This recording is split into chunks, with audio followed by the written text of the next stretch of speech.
Большинство нашей авиационной техники требует капитального ремонта. Она морально и физически устарела. И несмотря на существенную финансовую поддержку республики, Комиавиатранс по-прежнему испытывает трудности. Вертолетный парк изношен, из-за чего некоторая техника не имеет сертификатов летной годности. И, как следствие, объем выполняемых работ с каждым годом снижается. Коми планирует обратиться к правительству Российской Федерации за выделением для региона 5 миллиардов рублей. Об этом заявила зампред правительства Коми Эльмира Ахмеева.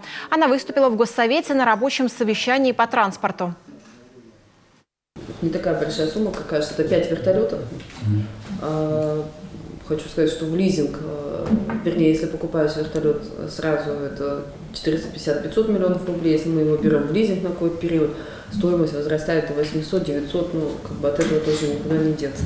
Поэтому мы хотим сразу 5 вертолетов из этой суммы приобрести, а остальное все на ремонт. 5 миллиардов, кажется, с одной стороны много, с другой стороны, это просто привести в нормативное состояние, просто чтобы соответствовало закону и не отобрали сертификаты летной годности. Также стоит вопрос выделения дополнительно 392 миллионов рублей. Эти деньги позволят отремонтировать аэропорт в Сыктывкаре. Кроме того, уже идет передача в Воркутинской воздушной гавани в федеральную собственность. Это тоже облегчит жизнь республики. Что касается подросших за последнее время цен, наш авиаперевозчик изменения почувствовал. До конца этого года в аренде у Коми 2 самолета Ан-24. И отдавать за них приходится круглую сумму. Арендодатель уже увеличил стоимость аренды практически в 3 раза, с 500 тысяч до 1,5 миллиона за одно воздушное судно.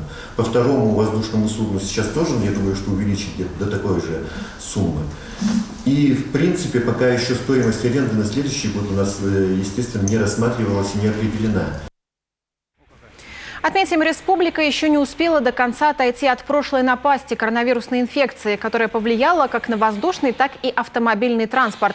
Эти сектора экономики оказались одними из наиболее пострадавших от пандемии.